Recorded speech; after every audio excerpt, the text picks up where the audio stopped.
Just how close were Inter Milan to making it a competitive match in the Champions League final? The first half was an absolute masterclass from PSG, and at the halftime break, things looked really grim for the Serie A club. But what you may have missed was the 15-minute span out of halftime where Inter actually came very close to getting a goal back. Inter were dominated in the first half from PSG's fluid rotations.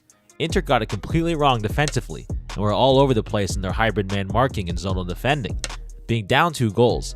Inzaghi clearly made 2 big adjustments in order to try to change the game. To combat PSG's full-on press, Inter played more direct and physical, which is what teams like Arsenal and Aston Villa have done to try to make up for the huge technical gap that PSG poses in how they play.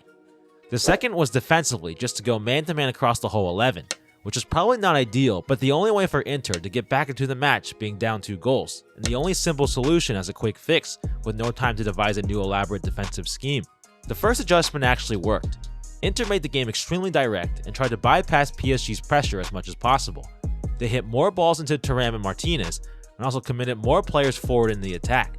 They also pressed higher up the pitch to not allow PSG to set up their build structure and rotations.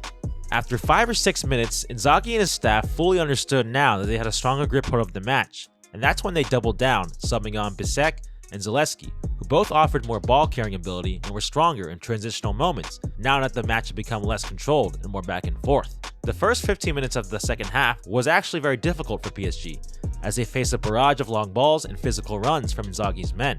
But PSG were able to nullify some of Inter's best opportunities by committing tactical fouls in decisive moments.